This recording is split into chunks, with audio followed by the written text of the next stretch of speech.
இந்த சம்மர் சீசன்னால சில்லாக ஏதாவது சாப்பிடணும்னு எல்லாருக்கும் தோணும். அதுவும் இப்போ மேங்கோ சீசன்னால் மாம்பழத்தை வச்சு நம்ம சூப்பரான வீட்டில் உள்ள இன்க்ரீடியை வச்சு ஒரு மேங்கோ குல்ஃபி எப்படி செய்கிறதுன்னு பார்க்கலாமா? நல்லா பழுத்த ஸ்வீட்டான மாம்பழமாக பார்த்து வாங்கிக்கோங்க. அதை தோலெலாம் கட் பண்ணிவிட்டு சின்ன சின்னதாக கட் பண்ணிவிட்டு பியூரி பண்ணி வச்சுக்கோங்க. குல்ஃபி செய்கிறதுக்கு 1/2 லிட்டர் பால், தண்ணி கலக்காத திக்கான பாலாக எடுத்துக்கோங்க. இது ஒரு அடிகனமான பாத்திரத்தில் வச்சு காய்ச்சுங்க. இது பால் பாதி அளவு சுண்டணும், அது வரைக்கும் காய்ச்சணும். இது ஒரு 5 to 7 minutes ஆகும். இடைக்க கிண்டி விட்டுக்கோங்க. இந்த பால் 1/2 amount ஆனோடனே நம்ம அதில் கொஞ்சம் மில்க் பவுடர் சேர்த்துக்கலாம். கட்டி இல்லாமல் சேர்த்துக்கோங்க, கலக்கிக்கோங்க.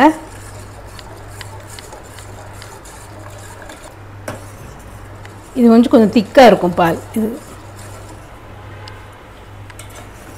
அதுக்கப்புறம் இந்த மேங்கோ ஸ்வீட்டாக இருக்குதான்னு பார்த்துக்கோங்க. அப்படி இல்லை, ஒரு டேபிள் ஸ்பூன் போடுறேன் ஸ்வீட்டு. கொஞ்சம் கூட உங்களுக்கு ஸ்வீட் வேணும்னா நீங்கள் கொஞ்சம் கூட சுகர் போட்டுக்கோங்க. சுகர் போட்டுக்கலாம்.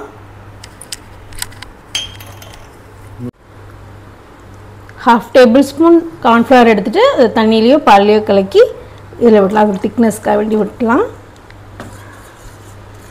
விட்டு மிக்ஸ் பண்ணிக்கலாம். பார்த்தீங்களா, கொஞ்சம் திக்காயிடுச்சு.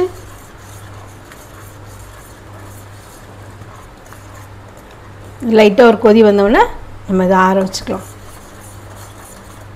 நம்ம காய்ச்சி வச்சுருந்தோம்ல அந்த பால் ஆறினோடனே இந்த பவுலில் மாற்றி ஊற்றி வச்சுக்கோங்க. இந்த பவுலில் எடுத்து வச்சுருந்த மலாய் கூட நம்ம அரைச்சி வச்ச மேங்கோ பியூரியை சேர்த்துக்கலாம். குல்ஃபியில் சேர்க்குறதுக்கு நம்ம மிக்ஸி ஜாரில் பாதாம், பிஸ்தா, கேஷ்யூநட் சேர்த்து லேசாக பொடி பண்ணிக்கலாம். இதை அரைச்சி வச்சுருக்கோம்ல அந்த நட்ஸ் பொடியை நம்ம அந்த மிக்சர் கூட சேர்த்து மிக்ஸ் பண்ணிக்கலாம். இது சேர்த்தா கொஞ்சம் க்ரன்ச்சியாகவும் கொஞ்சம் ரிச்னஸ்க்காக வேண்டி தான் சேர்க்குறோம். உங்களுக்கு விருப்பப்பட்டால் சேர்த்துக்கோங்க, இல்லைன்னா கூட பரவாயில்ல. ஆனால் கொஞ்சம் நல்லா சாப்பிடும்போது கொஞ்சம் டேஸ்டியாக இருக்கும். இந்த அளவு மிக்ஸ் பண்ணி வச்சுக்கோங்க.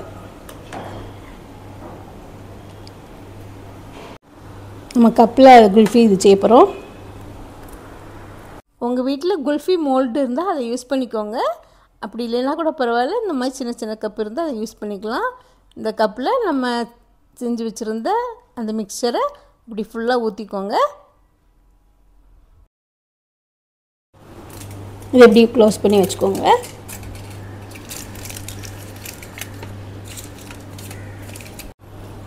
இதில் லைட்டாக இப்படி கட் பண்ணுங்கள். உங்கள்கிட்ட இந்த ஐஸ் ஸ்டிக் ஏதாவது இருக்குதுன்னா அதை அப்படி சொல்லிட்டுக்கலாம்.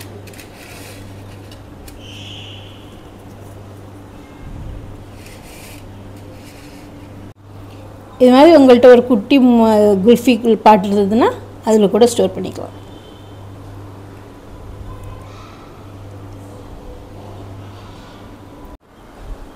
இந்த மாதிரி ரெடி பண்ணதை நம்ம ஃப்ரீசரில் ஒரு 6 hours ஸ்டோர் பண்ணி அப்புறம் நம்ம சாப்பிட்டுக்கலாம். இது செஞ்சு வச்சுருந்தால அந்த குல்ஃபி இதை நம்ம ஃப்ரிட்ஜ்லேருந்து எடுத்துகிட்டு அந்த ஃபாயிலை ரிமூவ் பண்ணலாம். ஃப்ரீஸாக இருக்கிறதுனால அந்த குல்ஃபி கப்புலேருந்து எடுக்க வராது. அதை எடுக்கிறதுக்காக வேண்டி வார்ம் வாட்டரில் லைட்டாக டிப் பண்ணி எடுத்துக்கோங்க. அப்போ ஈஸியாக எடுத்துடலாம். இது பாருங்கள், இப்படி அழகாக ஈஸியாக எடுக்க வந்துடுச்சு. மேங்கோ குல்ஃபி ரெடி ஆயிடுச்சு. நீங்கள் எப்போ சாப்பிட்றீங்களோ அப்போ ஃப்ரீஸ்லேருந்து எடுத்துக்கோங்க. நம்ம இப்போ அதை லைட்டாக மேலே நட்ஸ் போட்டு டெக்கரேட் பண்ணிவிட்டு சாப்பிட போகிறோம். இந்த சம்மர் சீசனில் நீங்களும் இது மாதிரி செஞ்சு ட்ரை பண்ணி பாருங்கள். சேனலை சப்ஸ்கிரைப் பண்ணி சப்போர்ட் பண்ணுங்கள். ஓகே, தேங்க்யூ, பாய். நெக்ஸ்ட் வீடியோவில் வேறு ரெசிபி பார்க்கலாம். Please like, share and subscribe.